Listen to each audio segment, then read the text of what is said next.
Yeah, I hope my whiteboard is visible to Yes, all. yes, Right. it's very much clear. Okay, perfect. So see, now what happens if I talk about the ACP program? So see, what happens in ACP is that it's basically an introductory level curriculum, which talks about how to pull up the story. Like for an example, if you talk about this ACP, so ACP is your introductory level, right?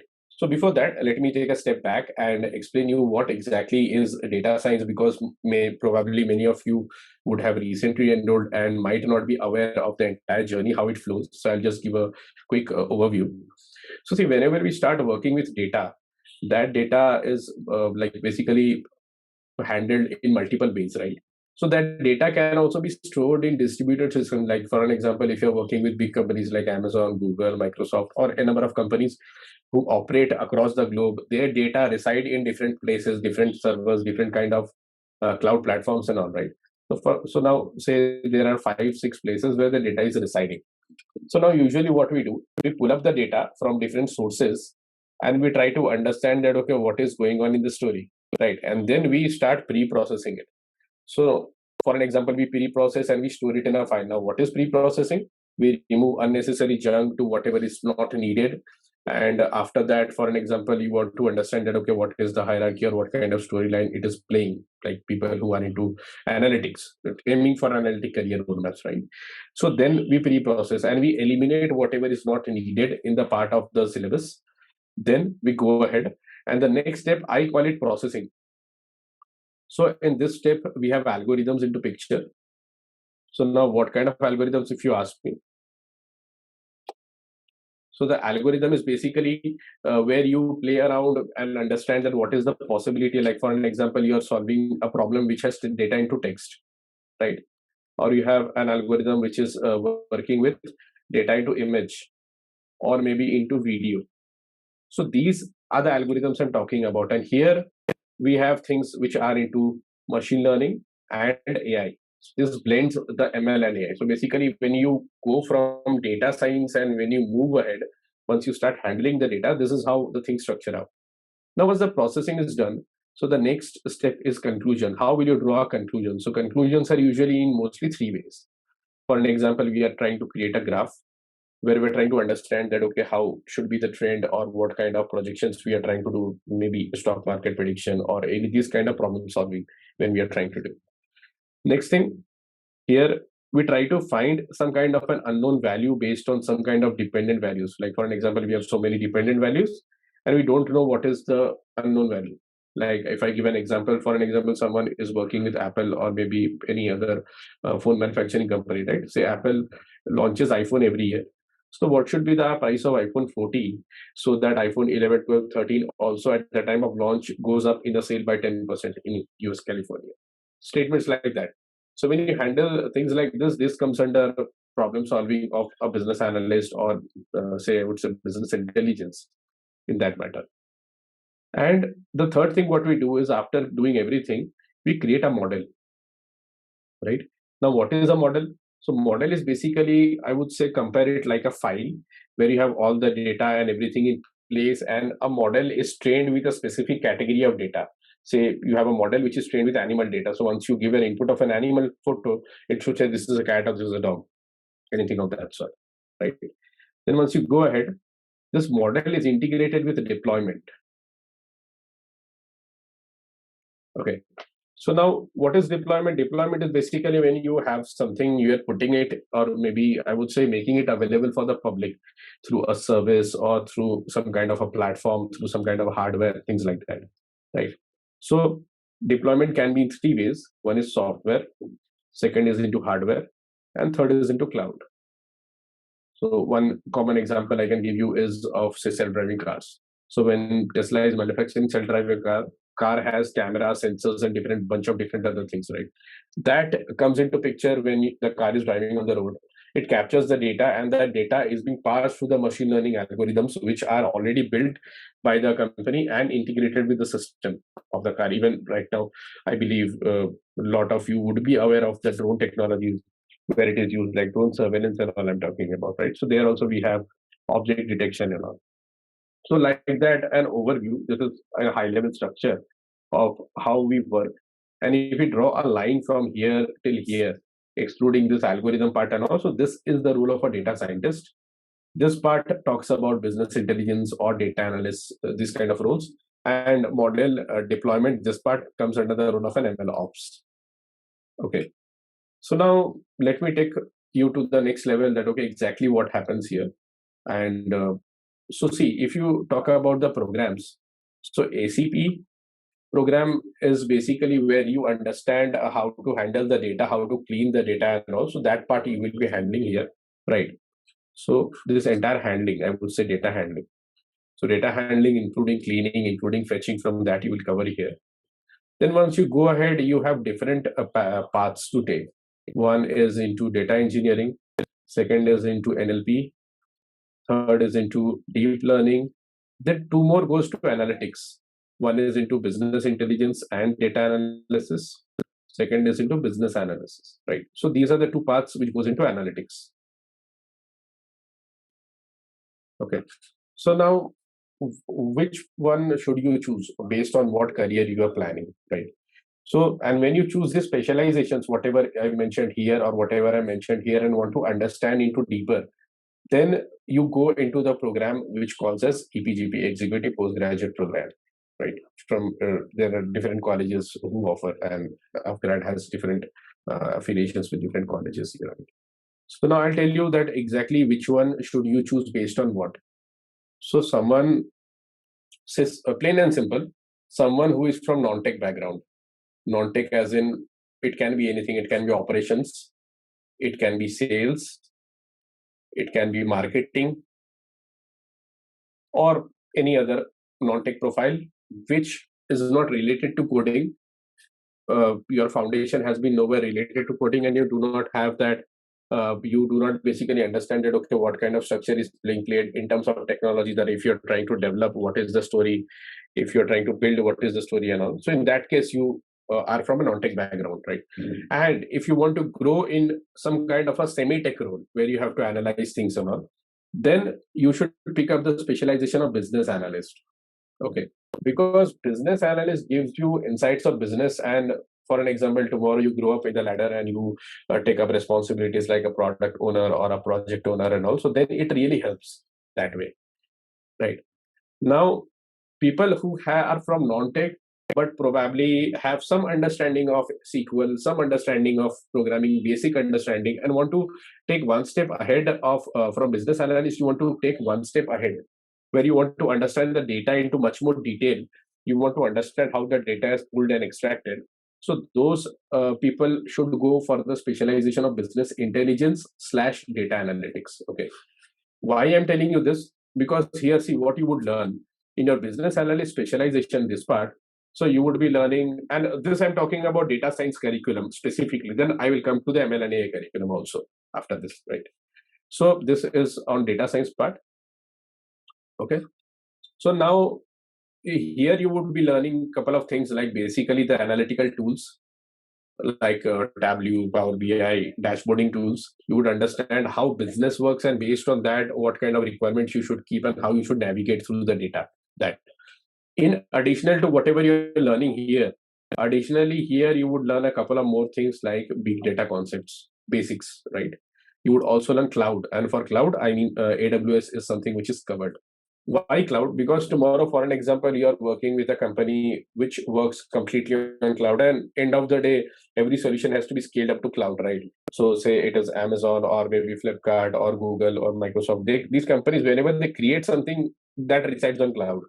So now, when you are handling data and you're trying to understand and predict something, so you will have to pull the data from certain places, right? Extract the data from certain places. So then you need to understand how the data is kept in a distributed system, how the data is kept in a cloud service. So like that, you start pulling out. So that kind of role needs understanding of big data, because in big data we have certain mechanisms where the data sets are huge. Like probably say if I talk about one table of database that can have billions of records, maybe 5 billion, 10 billion, like that, which you cannot ideally parse it through, like it is not convenient to parse it through one file, Excel file or text file and all, right? So this is the story how it plays. Now this road goes into purely analytics. I'm just mentioning it again. Okay.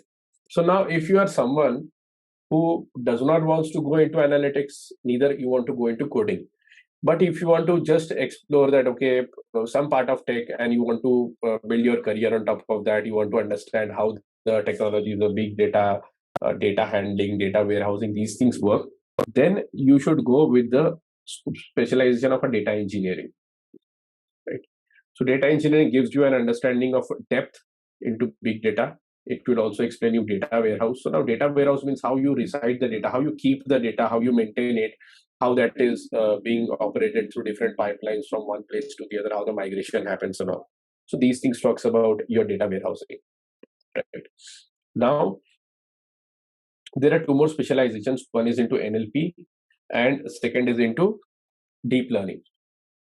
So NLP is something where we handle data related to text, majorly with text. Like for an example, you are working on problem statements, building chatbot, or maybe you are trying to handle data where you have a lot of, I would say, structured, unstructured, different categories of data, and you want some kind of complex algorithm, like you have to pass it multiple times back and forth here and there. So these kind of data are handled through NLP, and there are a couple of concepts involved, which is called as transformers. Then there are different frameworks. So one of the very widely used transformer is BERT. And if I talk about framework, so one of the widely used framework is SciSpace, right? So these are commonly used in industry. I'm talking about, like there are multiple. Hugging Face is another framework which we use, which has transformers inbuilt, which has different models inbuilt and all, right? So now deep learning is for someone who wants to explore image or video, these things, right? This thing. So now probably you might have one question which probably might be in your mind, that okay, how do I know which path I want to take? Analytics is clear, right? But in terms of data engineering, or in terms of NLP, or in terms of deep learning, if because you have not explored probably, so how should you pick what specialization to choose, right? So then how I approach this problem, I would say, so the ideal, and I'll just wait for a second if anyone wants to take any screenshot or anything, right? Yeah. And guys, feel free to keep on posting any questions if you have. So we will take that up later in terms of specialization or concepts or anything if you want to discuss. Right? Okay. So I'm clearing this off. So now what happens, for an example, you can say that, okay, Arga, I don't know how to choose that, because analytics is someone which probably everyone is clear of. But data engineering, or say for an example, NLP, or for an example, deep learning. So if you understood what they do, but how will you choose what kind of specialization to pick, right? So my approach here is that whenever you are trying to understand which company you want to work with, like for an example, right now you're working with any specific set of companies, or you have worked with a specific set of companies. So now, say tomorrow you want to work with healthcare, for an example, right? So in healthcare, what happens? You have data in specific categories, like say MRI images, X-ray images, and all, right? So the category is image.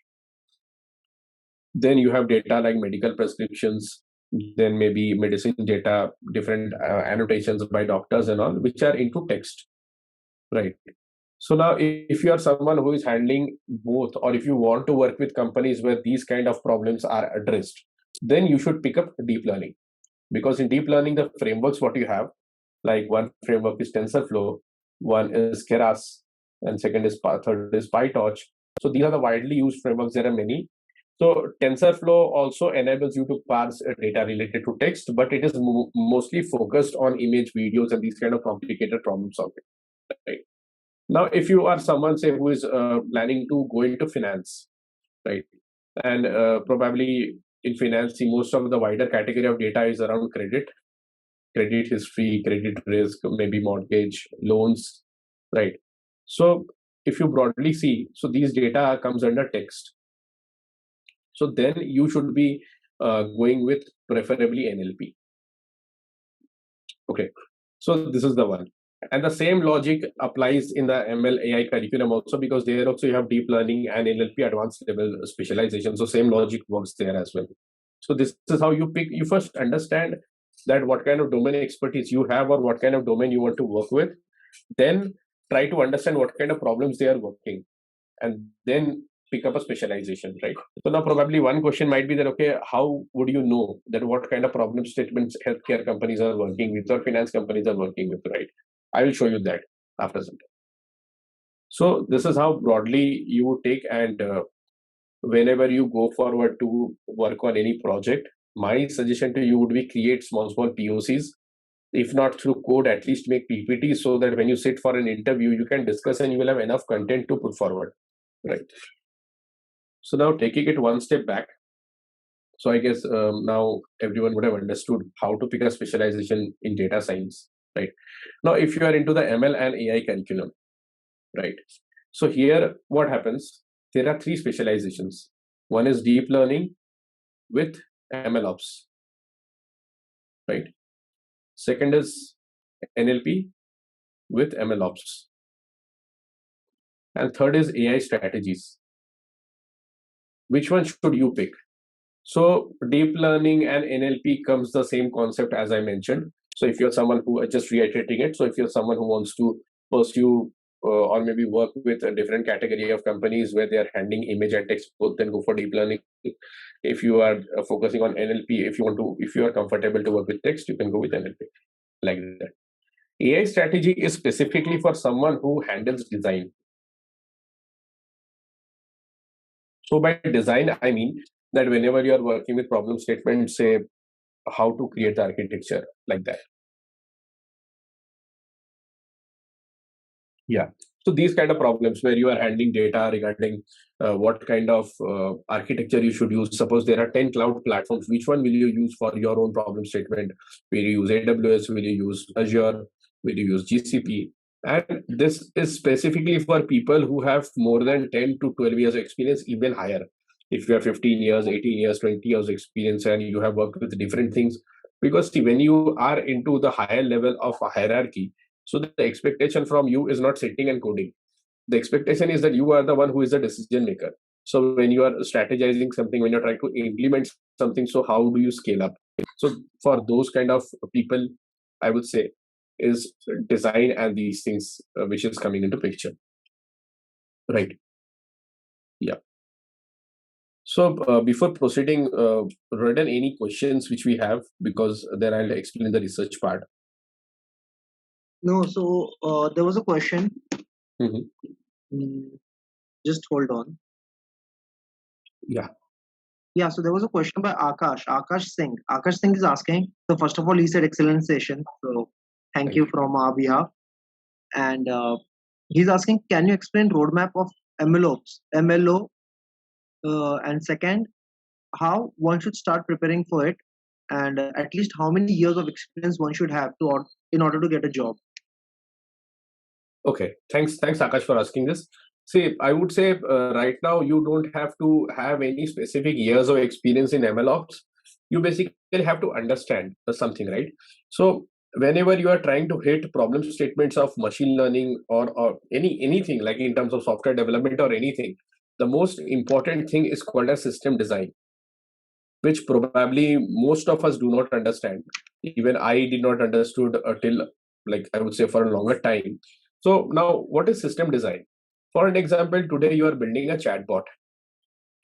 Okay.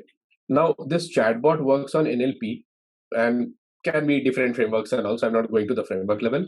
So now you have a chatbot here where you created a code in Jupyter Notebook, and maybe you trained the thing, and end of the day you created a model here, right? So this model, now say this model can be saved in two ways. It can be in a pickle file, or it can be in an H5 file. So the extensive models which are larger and complex, we usually tend to save in H5 format, right? So now once you have done and you have saved the model, this model is there with you in the laptop. So now the next step is that how will you access the model? So now, for an example, you need some kind of a mechanism to access it. Maybe you need a front end, or maybe you need some kind of a service which will hit the model. Because say for an example, you're working with Zomato, right? Zomato chatbot. Now, how does that happen when we try to say we got an order and that order was delayed? Right, so we open the chat option and we start chatting. But how it is happening? So first of all, we are opening the app. So that is the front end, right? So for an example, Zomato here again. So we are opening the Zomato app. So it is the front end or the app which is having different services. So once we start typing, so our inputs are taken, and that input goes to the model or maybe different algorithms, right? And then the model is evaluated. Then you get an output here. This is the output. So now how do you get an output? For our case in Zomato, we get response from the chat itself. But if suppose you are talking about, say, a number of, I would say, output mechanisms, say if you're creating a software for a self-driving car, so in that, your structure can be that the car is reacting on that. So then you will not get any output displayed, but there will be some series of actions which will be triggered, right? Like that. Like for an example, you are probably say you are using an iPhone. So now once you look at it, it will get unlocked as soon as you look at it. So how that is happening? Because the model is integrated in the software, and when you bought the phone for the first time, you have registered your Face ID or your fingerprint, and next time it is getting unlocked. So now whenever this is happening, think in terms of a developer perspective, that when you are doing this thing, so this is an end user, right?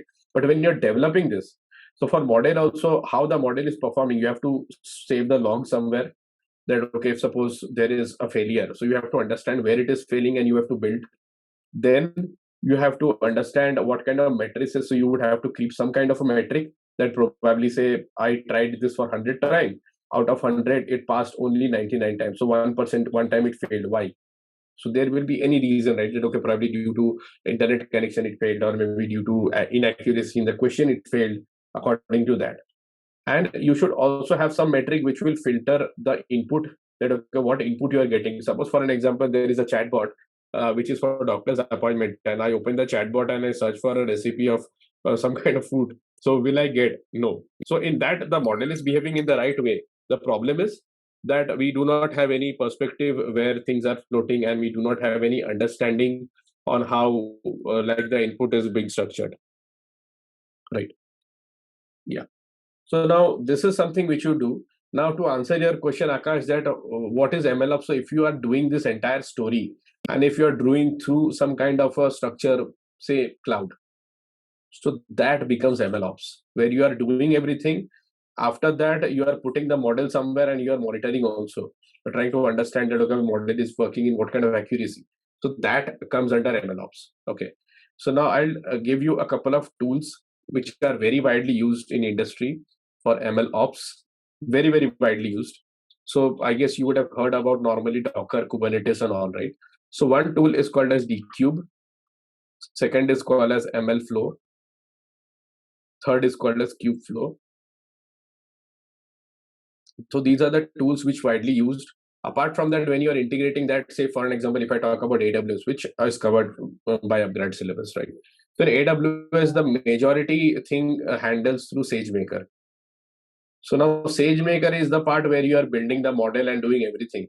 But where will you store the data? So that data has to be stored somewhere, right? So that needs a bucket, which is S3. If you are monitoring something, so in AWS, there is a service called as QuickSight. So this is for analytics, right? Purely analytics. If you just go to AWS website and if you see, so this is the one. Now, once you have the monitor, second thing is you have to invoke, right? So you have to perform this operation. So probably say if you're doing it in a very confined way, so then you need some kind of a VM to execute your code, because it can be a deep learning structure. It can be a very advanced level of coding. So in that, you would be using EC2.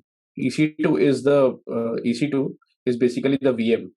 It can be Linux, it can be Windows, whatever, right? So you have to understand this flow whenever you are trying to prepare. I would say do not consider as that you are building just a model. Just think that okay, if I'm keeping it for an end user, what will the person do? How will the person interact with the model? Then how will I debug if I am a developer and I'm building that model and tomorrow some issue comes up, say my model is growing every day, and it has huge data.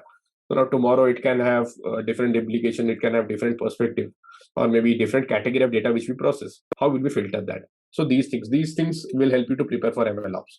And if you understand the system design, best. If you don't understand system design, go to YouTube and search for system design. I'll tell you where to search also. Right. So you can go through system design, and that will help you understand that okay, how the architecture is working. Right. So now taking one step ahead, right, and I'll take the other questions later. I hope Akash this was this cleared, or if you have anything, feel free to post again. Right. So now the next thing is, when you are done with your executive program, EPGP, and you would have picked some kind of a specialization, say NLP, deep learning, whatever you're picking up. So now, how to extend that, and in terms of job perspective, basically I'm targeting the job market here. Okay, so how to help that? How to target specifically the jobs? So then I have seen many people where they are facing one issue, that probably you don't have any experience in terms of number of years, and when you sit for an interview, companies might ask you that, okay, you don't have experience, why should I hire you? That is probably the most common question which everyone would have received, right? So my understanding is that, see, whenever you go to an interview, where for an example you are working with different projects, say again taking an example of healthcare here. So if you're working on going for an interview for a healthcare company, understand what these companies are doing, then do your research on that, right? And that planning has to be done here while choosing the specialization. So explore. There are multiple websites. I will name the websites as well. Go to the website and understand what kind of topics are there, and then after that, try to understand if you are able to relate. Then once you go ahead with your master's, pick a research around that topic, right? So then what will happen when you sit for an interview, and if you mention this to the person with whom you're talking, that, hey, I am planning to go into healthcare because I understand the problems which you are working with, and this is the research what I am doing to understand it in much more detail, then everyone appreciates that. The most common problem is that we do not understand that, okay, what is the scope there. Like in healthcare, there is something called as conversational AI analytics, right? Conversational AI into analytics. So if you see right now what is happening, so everywhere there are chatbots and all, NLP chatbots are there, and people are accessing the data. For an example, I am asking some question and it is giving me some answer, and it is happening, say, per day, maybe 1,000 times, right? At one city or maybe one country, whatever. So now you have to understand that, okay, in that 100,000 questions, how many questions were right, how many questions were wrong, and that you have to analyze. That is a huge business need, and this helps for someone who has more than 10 years of experience. Because if you understand this business, if you understand the business and the tech, so you can drive good conclusions out of it. Okay, and that is something which you need to pick in your research here when you are going with. And this I'm talking about the masters, the MSc from Liverpool, because that is what I did. So I am presently working with healthcare, and I want to understand healthcare in much more detail. So I wanted to create a project and research which will help me to understand not only that, but also the concepts which are into ML and AI. So I worked on creating accessibility feature for blind people, and that uses NLP, deep learning, and computer vision. So this kind of research I worked with because I was planning to explore, right? So now in masters, what exactly we do, and it's basically how it helps us. So see, when we go ahead with the masters part, so at the first we do topic submission. So there are no weekly submissions, and also I have interacted with many folks, and people usually feel that, okay, no, if I am doing this masters, it becomes very hefty, but actually it is not. What happens, that if suppose there is a topic submission which is going on, and it will give you 4 weeks time. So I have seen people not doing anything for 3 weeks, and they come for the last week and they will try to explore, right? So then here you have to understand that which topic you are picking and why you are picking, as I mentioned regarding the job. So you have to understand which topic to pick, how to pick the topic, and accordingly submit. So for this, you have a time frame of around 1 month, right? Then the next step, what we do is we write a methodology, research methodology. So methodology means that whatever a problem statement I am proposing, that I will do this, I will solve this. So on a high level note, what exactly I am doing, or maybe what kind of structures I am pulling out, what will be the algorithm used, what kind of frameworks we will use. So these things on a wider scale we will classify, right? So these things has to be structured, and for this also you have a time frame of around 1 month roughly. Then the next thing is called as interim report. Interim report. Right. So here what we do. So for an example, say I am someone who is doing research on brain tumor. Okay. And I don't know that how brain tumor works, or maybe how to detect brain tumor, or what kind of benchmarks people should consider. So then I would go and read the previous papers which are published, and then understand what they have done. Can I do something better than that? Or can I increase something to it? Can I increase the efficiency or the accuracy to the problem statement? Right? So these things we do that, and we write our understanding here. That is called as interim report. And the next thing what we do, we write the final thesis here. So in finance, this is what happens. Whatever we have written here, so these things gets extended, and we write our implementation into much more details. That okay, exactly what we did step by step, from data pulling of data till extending it. From that, we also discuss our results, that what kind of results we were able to establish, any challenges faced, results are there, discussions are there. So here the code submission becomes optional, but you have to establish a result and explain what you got, why you got, and what was your understanding. Okay. And at the end, say we create a demo. So now there is one more advantage of this demo, which I personally do it. So what I did personally, that like as part of the submission, the demo, you can submit it through a Google Drive or any way you want. What I did, I have created this demo and uploaded it on YouTube and shared that link on the submission. Even I kept this link in my resume. So now whenever, if suppose I share my resume to someone, maybe for reference, maybe for discussion, and if I write that okay, this is a demo, and this demo is a PPT demo, not a code running demo here, right? So now people are curious to know that, hey, this is the problem statement I was working with. So if someone asks me that, okay, Arga, what was your research? I tell them. Then they're like, okay, what exactly did you do? So I would tell that, see, there is the link in my resume, or this is the link. You can go through it. It's a small 10-minute video which explains. So once you do these things and keep that in your resume, it becomes very strong, and you would be able to get better opportunity. Because even if you suppose are done with masters, if you're not able to hit the opportunity, so these are the things, these are the keywords. When you write something in your resume like demo, research, right, thesis, so these keywords get mapped by algorithms, which is called as ATS, application tracking system. So LinkedIn, Naukri, or different job portals work with this algorithm. So once you start applying your resume, people say right that your resume should be ATS compliant. What is ATS compliant? It means that whatever is a job description, how much percentage is being mapped. And for that, there are resume builders. Even Upgrade has resume builders. You can use any one, right? So use keywords, very specific keywords. Just see what kind of expectations are there in the job level, put that, and then scale up, right? Yeah. So this is how the entire outline of the research works. So I'll now, any questions we have, Royden? I'll stop my screen share, and then I'll go to the other tools as well. Yeah. Before we move to the question, guys, I'm just launching a small, very small poll with 2 basic questions. The poll must be on your screen. How would you like to rate this webinar on a scale of 1 to 5, 5 being the highest? And would you be interested in masters from LJMU? Okay, you can answer that poll. Do I also need to vote, Royden? I'll vote for you, Arga. Okay. Okay. So, yeah, Arga, there are some questions. So, one more question is by Kush. Out of NLP and DL, what is more demand in India? 80% jobs are around NLP, 110%. Unless you are considering any specific, I would say, domains. So majority of the jobs are around NLP, and in my personal job also, if I say like in my personal experience, past 1.5 years, it has been mostly 80% of my work around NLP, 20-30% around say deep learning.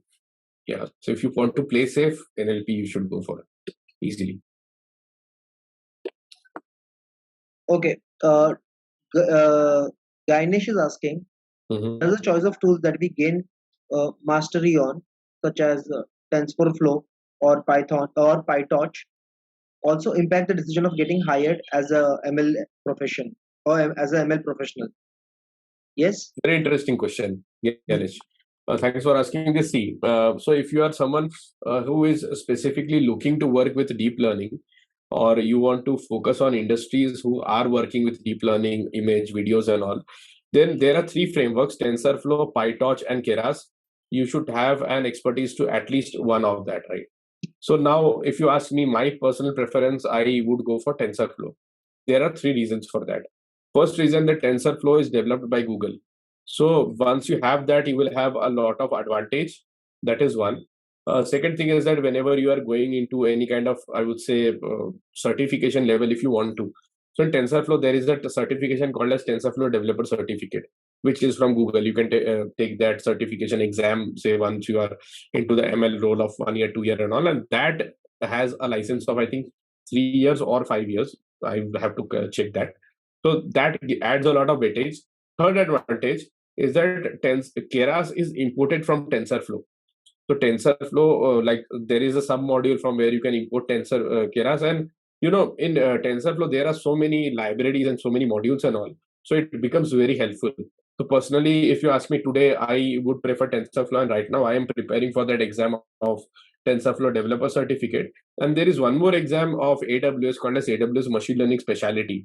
So if you are someone who is planning to focus on cloud as well as deep learning, which is my goal right now, so then you can go ahead with these kind of journey. Right. I'll share the link if you are interested. I can share the link of that as well, or maybe show you how to go for that. Right. Yeah. Any other questions? Yeah. So, what specialization would you suggest? 8 years healthcare analytics manager, 1 year into logistics. So there's a Can you unmute the person? Yeah, I might have to ask one thing. Like 1 year into analytics, yeah. If you're there.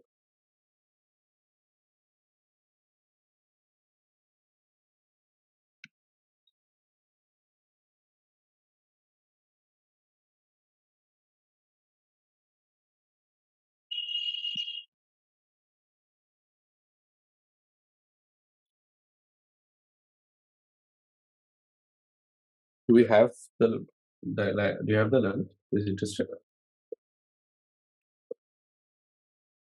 Yeah, hello. Yeah. Yes, Sagar. Yeah, do we have Sagar? Sagar, I believe, right? I guess. Yes, Sagar. Sorry, I didn't hear you. No, I'm saying is Sagar asked this question, right? The one question which you mentioned. That is asked by Sagar. Sagar asked. Yes, so if you can unmute him, just unmute. I might have to ask one question to him because he mentioned a very interesting point. That is, yeah. Sagar, hi, Sagar. Hey, Arga. Can you hear me now? Hey, Sagar. Yes, I can hear you, Sagar. Yes. All right. Please shoot, Arga. Yeah. So now my question to you is that when you started, so what kind of experience you had when you started your career? Like what company did you start with? What kind of domain did you start with? So I have been into analytics and consulting since last 8 years. Okay. And all of my clients have been pharma only. So I'm working with one of the top 5 MNC of pharma companies since last 5 years now. Okay. And my role has been always into analytics or consulting. Okay. And I'm currently working as an analytics manager. And I'm recently shifted into logistics startup. Okay. So now your question is, and you are in which curriculum right now? ML and AI. ML and AI, right? Go with advanced NLP. Advanced NLP. All right. Yep. And, yeah, the reason why I'm saying, I'll show you something. Yeah. Please continue. And in the meanwhile, that's what I was asking. Like, why would you suggest that? I mean, I'm just trying to understand. I'll show you. So there is a company called as Wiz, Wiz.ai. If you just go to this website, right? So they are working on conversational AI analytics, and they have a hybrid engine which works on NLU and NLG. So this is their official website. If you go and if you just explore that, right? So now if you scroll down, you would see this is their entire algorithm, the system design. The fundamental part works with NLU and NLG linguistics and all, and they're trying to drive insights, and that integrates with NLP, right? So that's the reason I'm telling you, because this is in huge demand right now, and I personally, even I have contributed to a lot of work in similar aspect. If you go down, you would see these kind of like I would say insights are being driven. There are n number of companies who are doing this thing right now, and this will not only open this door. So there is in Amazon also, there is a recent project which is called as Amazon Lex. If you see this, so so in this also what happens, if you go to the part and if you go here, so they have an architecture. If you see, so they have mentioned in detail that okay, exactly how you define a chatbot, what kind of intents they have and all, right? And if you go to the use cases, so they have described different use cases: financial service, insurance, retail and all. So as you mentioned, you already have analytical knowledge. If you would have told me that no, I do not have any analytical experience and knowledge, and I am just trying to understand, then I would have told you to go with deep learning. But as you have analytical experience, that will add up to the specialization. So my suggestion to you would be go with NLP. There you will learn MLOps also. And then whichever industry you want to target, say finance or insurance, you can go ahead, like you are in pharma. So you can go to life sciences or even buyer payer segments in healthcare as well, right? Understood. Okay. All right. That's very helpful. Thank you so much, Arga. Sure. Yeah. So, yeah, right. And so I'll just quickly show a couple of things and then probably we can open up for Q&A if anyone has to understand any specifics or any specific questions, right? Yeah. Yeah. So now, see, I mentioned again and again that, okay, you have to understand what kind of work these companies are doing.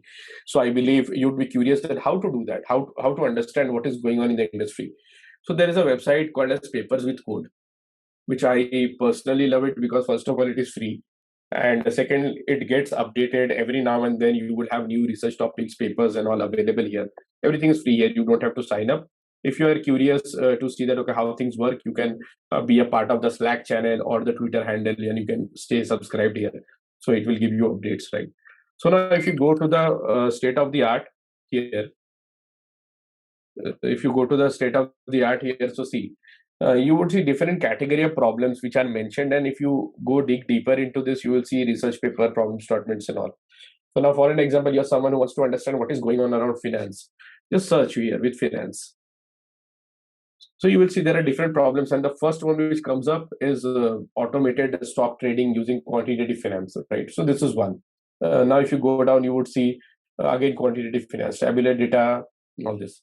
So when you read 5-6 of them, it will help you to understand what is going on in the industry, and accordingly pick a research topic for your masters. If you are going with masters, then you can pick up research topics around that, right? So this helps. Now, if suppose for an example, and I get this question a lot when people say that, okay, there are no research topics in data engineering. Like personally, many people have reached out to me over LinkedIn as well, that how do I understand what to do in data engineering? Simple. See, search with data engineering, right? So in data engineering, there are multiple aspects. Pick up one, say ETL or BDL or streaming data. So one of my personal favorite topic I will show you is this Hyperstream. So a workflow engine for streaming data. So basically how Netflix works, right? That you are browsing some content and you are getting data. You are not downloading it. You clicked on the content, it gets streamed. So now what kind of optimization you have, and also you can pick any topic. See, with data engineering, I am getting so many options. Now, if you are someone, see, who wants to blend data engineering with deep learning or NLP, something like that, you can pick up any topics like this, which integrates both. Okay. Similarly, if you go with healthcare is there. Like just now, the question what Sagar asked. So if you go with healthcare and analytics, see, there are so many. So now you can pick any topic which is having NLP. So you can basically work on top of that, and you can say right now multi-layer representation learning of medical concepts looks interesting to me, right? I don't know what exactly is being done here, but yeah, like this you can explore and you can work on these topics. So I will share the link of this site on the chat. So if anyone wants to visit, feel free to visit. This is a very useful site. Personally, I would strongly recommend doing this, right? So this is Rohit, please confirm if everyone is able to receive the link which I shared on the chat. Yeah, just 1 second. Mm-hmm. Yeah, okay. We can see that. Guys, you can see that link on the chat. It's just been posted. Right. There is one more thing. So now, like again and again, I was telling you all that you should be practicing. Wait, right? So now, yeah. Guessing no, just Arga, hold on. I'll send it again. Yeah, you have received, right? Or probably you can keep that and send it at the end. Can you see it now? Yeah. Arga, it's visible. We can continue. Okay, cool. Yeah. So see now, like I get this point also a lot that many people ask that, okay, I am learning these things, but how will I practice? So the most common answer which anyone knows is Kaggle, right? But my personal feeling, like I personally do not prefer Kaggle. I'm not saying it's a bad platform, it's a very good platform. Data sets are huge, flexibilities are there. But the problem with Kaggle is that you do not get creative there, you get restricted. So I stick to papers with code. And there is one more site called as AI Crowd. If you go to the site, so you would see there are crowd-funded projects which are running and they have multiple contests and all. You can host a challenge you can participate, you can create. So this is one more useful side. And if you see, so these kind of companies directly hire from these challenges. Amazing site. Again, free site, you don't have to pay anything here. So you can explore. Right now I see there are 3 challenges which are going. This is an ongoing challenge, right? So this one is ongoing. This see Neuro IPS City Learn challenge. This is new. So you will get a lot of practice. More than that, if you go to the community, they have a forum. You can showcase your demo. If you are planning something, you can showcase your demo. You can create a project. You can send invites. So do that. Do that. Post it in the LinkedIn. So it will help you to understand more. And see, whenever you are learning something, people need to know that, okay, hey, this guy is doing this kind of good work. How will people understand unless you showcase that? So this is one very good thing which I personally refer and use. So I will share this link also on the chat in case if it helps you all. Right. Yeah. So now coming to the third point. So many of you have probably new to this system design and all, and you might be curious that, okay, how to learn system design, right? What exactly is system design? So I will show I'll send a couple of videos here as well. So if you go to YouTube, just go to YouTube plain and search system design, right? So now there are different videos which you will get, bunch of different videos which you can go through, right? So recently I was going through system design for WhatsApp. So just search system design of WhatsApp. And like this one is something which I noticed, which was very interesting. Even this is the one which talks about system design architecture here. So go through it. So this is something which you should be practicing more and more, so that once you do, oh, here also we have upgrade. Interesting. Right. So go through this and practice more and more of system designs, because as far you understand, like the question to what you asked, right? I believe Akshay asked this question regarding MLOps. So this will help you to understand the MLOps structure also, system design, right? Now, one more question what I have got a couple of days ago is that, okay, I'm from sales background and I do not know how to make a career transition, or probably I'm not getting opportunities, right?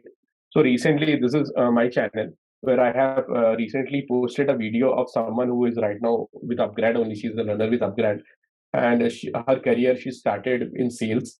That was into management in sales very early, and then right now she's working into business intelligence. If you're interested, go through it. You would be able to understand how these transitions are possible and people are doing it. It's not that probably say I'm saying this, people are actually doing it. Most of you might or might not be aware of the exact details or maybe the exact scenarios, how to target, what to target and all. Right.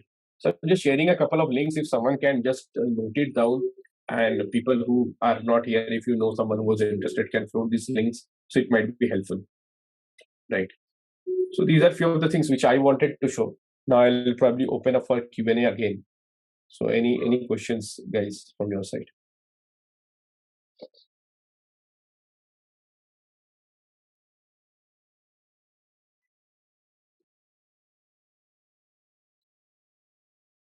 Yeah. Okay. I think this one, first Akash's question is answered.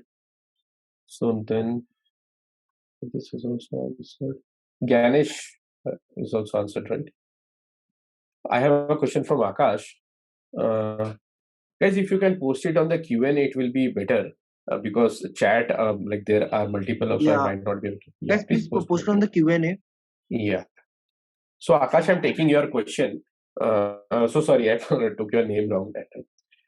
So you mentioned that what is the suggestion would you give to younger ones if they want to be in MLOps, anything to have your experience, okay? See, MLOps is simple. MLOps is something which you have to just understand the architecture. But if you want to grow in MLOps, then you will have to understand cloud into a little bit more depth. If you want to work into MLOps and if you want to create a new concepts and all. So my suggestion to you would be that try right now whatever assignments you are going through in Upgrad, right? Like many people have asked me this, that okay, Arka, where will we get the project if suppose we are not interested? What exactly is to be done? So my suggestion would be that whenever you are working on this kind of problems in MLOps, pick an assignment, whatever you have in your curriculum, then create an end-to-end deployable solution for that. There are multiple things. Even you can use Docker, you can use Kubernetes. In Kubernetes, there is a layer called as Katib, K-A-T-I-B, Katib. So that layer is very helpful. Create 1 or 2 POCs so that it will help you to learn. And if you are trying to go with MLOps, I would tell you that in future, like once you are down the line, if you have say a 1 year, 2 year experience, then try to get yourself certified in either one of the tools in MLOps. So that will give you very good career graph. And more than that, I believe when you are talking about MLOps, so you are in executive program. So once you are doing some kind of a project in your masters, so in masters also you can pick a topic which will blend some kind of NLP or deep learning with MLOps, right? Because deployment you can do with any model can be deployed. You can create a small Python code which will just say take inputs and give you output, simple, and integrate with the model. Make it like a service. That is very important, right? So Ayush, I'm taking your question next. Ayush, if you are into ML, are you into ML and AI curriculum? Guys, if you are posting a question, just mention which curriculum you are in, right? So Ayush, if you are into 6 years of coding experience, and if you are in ML and AI curriculum, are you in ML or in this one? You can post it somewhere on the chat or the Q&A anyway. ML AI, perfect. See, if you're in ML and AI, I would say go with NLP. Because NLP, first of all, when you are talking about coding experience, so you are into software development, SD role, or maybe support role, whatever. So that will help you to grow.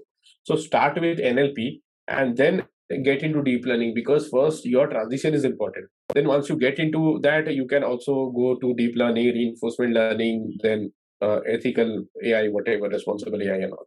I would suggest you to go with NLP. Advanced NLP, like NLP and MLOps, of course. Right. Pragati, interesting question. Thanks. Yeah, so see what I did, and I don't know how many of you are doing.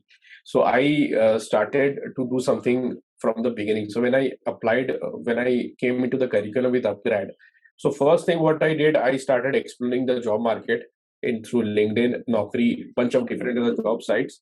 And I made it a goal that, okay, every day I will visit at least 10 to 15 jobs in data science, ML, and AI in different domains and try to understand what they're expecting. And I made a huge Excel sheet out of it. I did that for 3 months. And consistently, I did that for 3 months, right? Now, after that, what happens that when you do that, you will understand. That's why I'm telling again and again to everyone that understand what companies are working with. Because once you do that, you will be able to approach, right? I did that.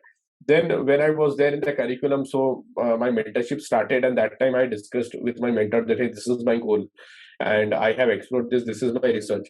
So when you do a research from the background, you will understand that, okay, this is the expectation of the company. That is what I did. And I kept my resume very updated. If you see my LinkedIn, so my LinkedIn is very strong right now. I would say like people have much more stronger profiles. As of now, I have more than 6,000 connections. So that's how I kept on practicing. I made small POCs, and that's how I landed in a job in AI very soon. Right. Yeah. See, Kush, deep learning to like sales to deep learning is not difficult. What you need to do is you have to strategize. So sorry. Sales to deep learning role. I would rather prefer from sales to deep learning. You can do, but you will have to integrate analytics with it. Because if you're not integrate analytics, then only deep learning will be very difficult. So if you are from sales market and if you're someone who is planning to go into deep learning role, put analytics and deep learning. Then you can do it. The best way is take up projects, if possible, take a parallel internship or maybe freelancing projects and all. Yeah, that should help. Okay.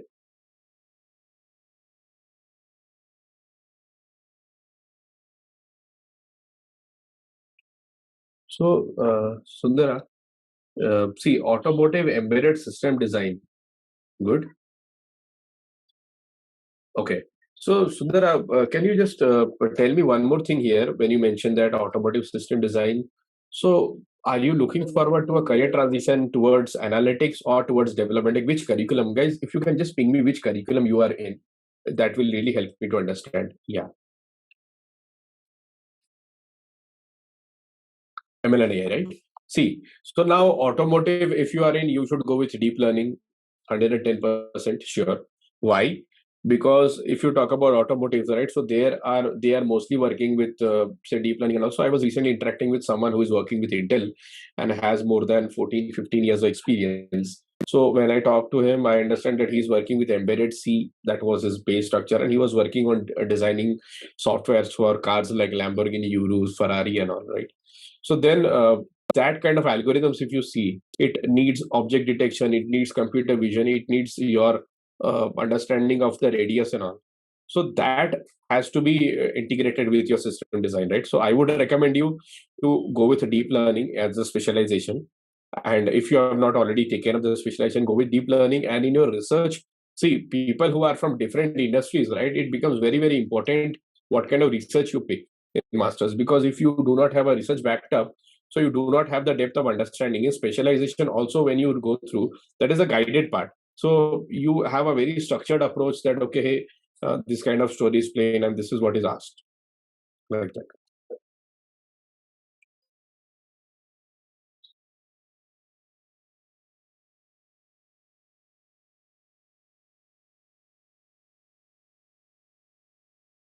So Vijay, taking up your question next. Big data and Power BI is also being asked as a requirement in ML and AI. No, it is. It will not be asked.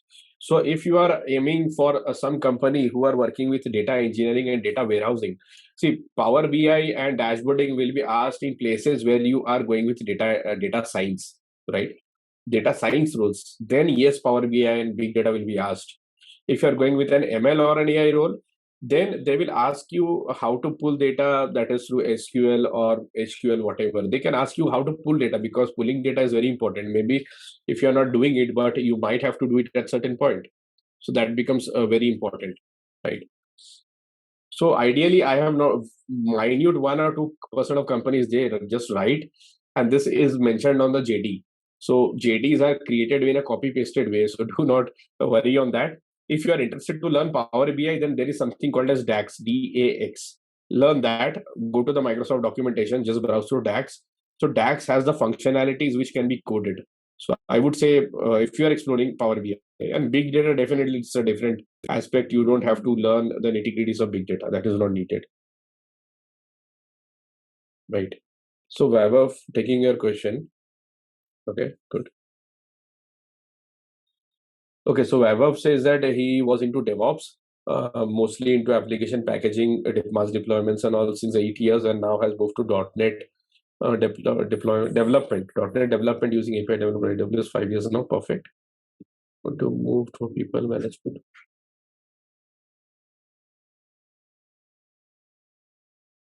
You can go with deep learning or you can go with AI strategies. Both will be good. You can go with deep learning also, yeah. Because when you are into development, right? So AI strategy also plays a very interesting role. And right now, the experience what we have is very it's very I would say concrete experience into development and DevOps. So you can go with deep learning perfectly. Okay, yep. So now taking up for Anuj. Yeah, I think do we have time? Right, 10 more minutes. Yeah, sure. We can take. Yeah. So okay, I'm taking up the question from Anuj. 3 years into web development or full stack, currently working into this. How can I start with MLOps to switch into ML and AI cloud? Okay. So I believe when you ask this question, I believe Anuj, you are into ML and AI curriculum, right? If that is the case.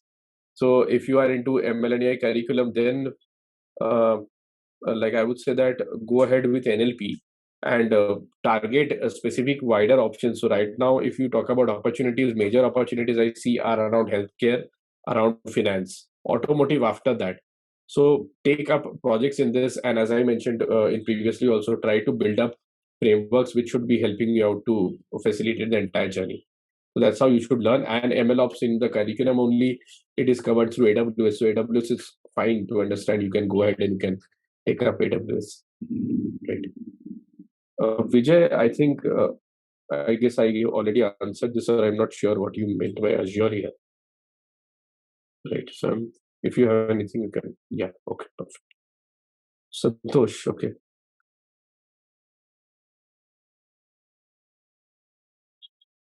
Santosh, for you, I would recommend going with.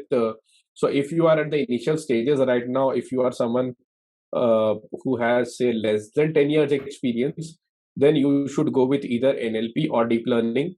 If you're someone who has more than 10 plus years of experience, like 12 years, 14 years, or even more than that, I would recommend you going with AI strategies, because your role will be into decision making. Just the example which I was showing regarding Viz AI. So that talks about conversational AI analytics. So I would recommend you to go with AI strategies. That will be really good for you.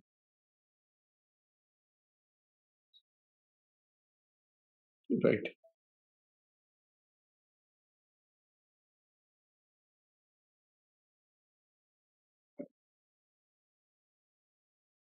Yeah. So see, if you are someone who is right now having, who is right now planning to make a career transition into NLP, so you can move around healthcare only, right? That will be the best case, Pragati. I'm addressing to Pragati. So Pragati, this will be the best case. And if you are someone who is planning to take up the journey, like for an example, as you are into healthcare right now, so healthcare works with multiple use cases. Try to analyze some problems. Like for an example, I'll tell you, say Alzheimer disease, right? So when you are handling disease in Alzheimer, there is something called as UMLS, or you would be aware of UMLS concepts in healthcare commonly used. So go to UMLS website, and there, if you go, there is I'll show you. Wait, I'll show you. 1 second. So yeah, so go to UMLS. Just search for UMLS in Google. So this site will open up. Once you go into UMLS, you can sign up and you can register yourself and all. Now, once you see, right, so there is an option where you can download thesaurus. I'll show you somewhere. If you go here, from here you can pull up a thesaurus and all, right? So, say for an example, you go to download. There are different data sets available. This is the one which I was talking about. So this is an RRF file, and it has data in terms of your different languages: English, Spanish, Japanese, Chinese, different other languages. Filter out English from that.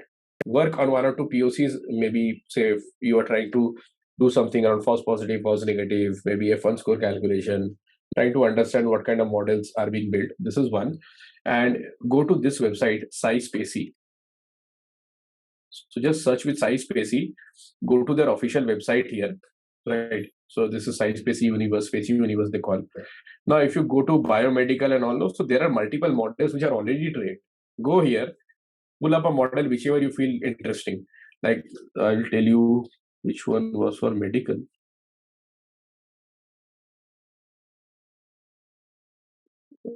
Biomedical or scientific, right here. See, so here you can pick. These are so this one a toolkit for clinical NLP. This one, MadeSpacey, is a very interesting one. So you can pick that, or maybe this one.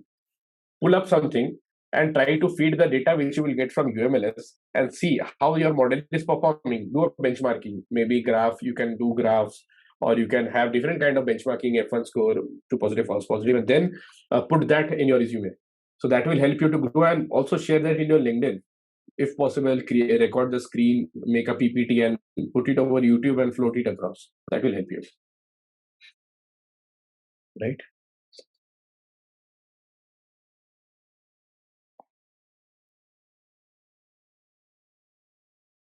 Speech processing. See, if you are someone who is planning to work with speech processing, then if you're talking in terms of specialization, NLP is the one which we should choose. Okay, so deep learning, most improvements have been done.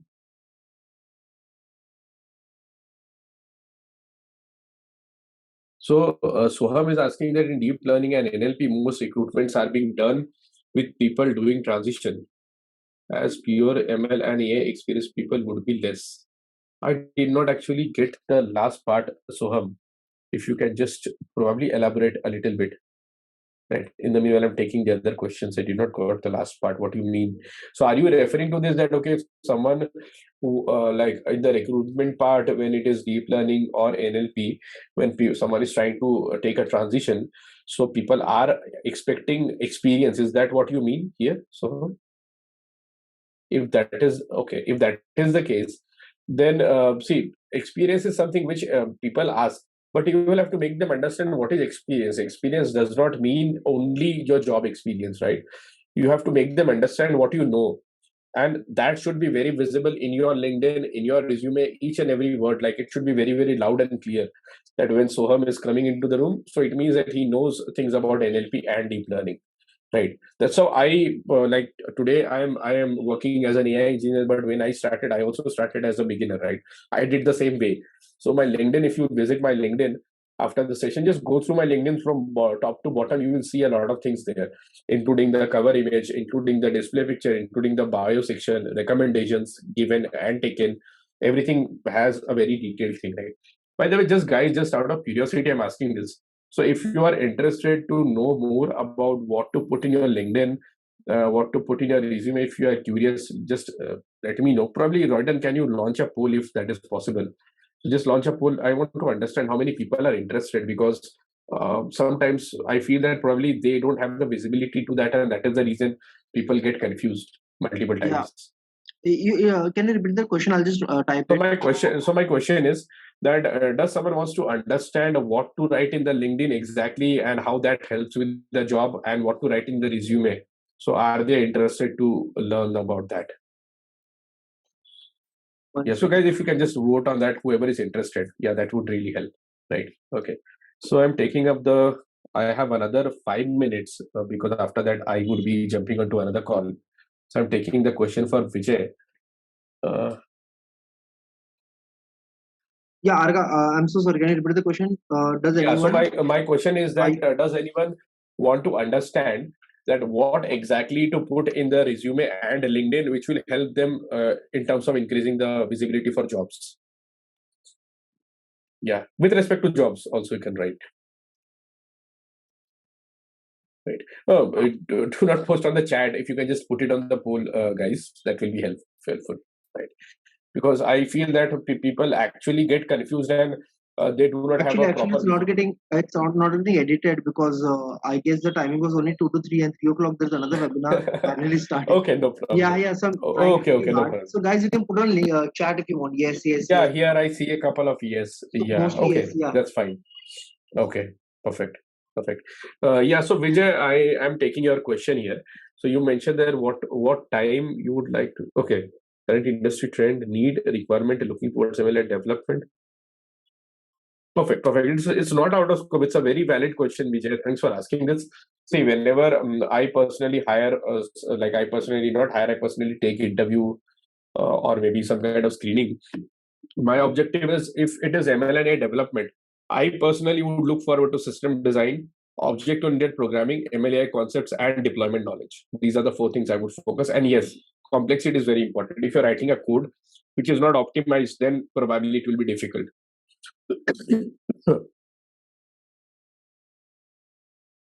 So if you ask me that, okay, how to prepare this, my recommendation would be go to leadcode.com. Practice as far as possible. Try to write optimized code, because there you will get the time complexity, space complexity. And when you're asking this question, I believe you are from a development background. That's why you are asking this question, right? So read about time complexity and all. Perfect. So what is O log n, what is n square time complexity? Understand that, because when you're writing something, if suppose the loop is running for 10 times, and if the data is say 1 billion, so it will run 1 billion times into 10. So that does not create an optimal solution. And if you run a code, it will go probably for hours or for days. So these are the 4 things. And one more thing, understand threading and multi-threading and multiprocessing. Right. Okay. So I guess, Ananda, I took your question. Okay, perfect. So now Vijay, okay. Leadcode.com, Santosh. I'll write it here, leadcode.com. There are multiple sites, but I would recommend LeetCode, because in interviews, like a lot of questions are referred from lead code. Probably hacker rank, you will be answering those questions, but lead code is the one which you should use for practice. My suggestion, the lead code, I'll give you two more. One is hackerrank.com. Second is CodeChef. Whichever one you prefer. I personally use these three, and lead code is one of my favorites, right? Okay. So, Vijay, taking your question again, in NLP, computer vision, etc., which one can I focus first? See, computer vision and deep learning is something which is resource exhaustive, right? So for that, you need GPUs and you need multiple, I would say, architecture level things to facilitate that. So my suggestion to you would be start with NLP, because that would give you more confidence, and then you can grow and you can move towards computer vision and deep learning. Because in NLP, you just need CPU power and raw power of processing of RAM and all. So you don't need extensive GPU usage there, right? Sure, no problem. Yeah, so guys, I am done from my side. I guess, Royden, anything you want to add? Any pointers or anything? No, Arka, I think yeah, that's what that was a lot of informative. It was actually a very great session, and that is also posting the same on the chat. Really, on behalf of all of us, Arga, thank you so much for giving all the insights. It was with the examples, it was very fruitful, and everyone who joined, really thank you for joining on a Saturday afternoon. Thank you, guys, and we had a wonderful audience. Actually, a lot of interactions we had. Yes, very interactive it was. Yes, thanks, guys, thanks everyone. Yeah, thank you so much. Have a great weekend. Dropping off, Royden. Yeah, sure. See you guys. Thank you, Arga. Bye.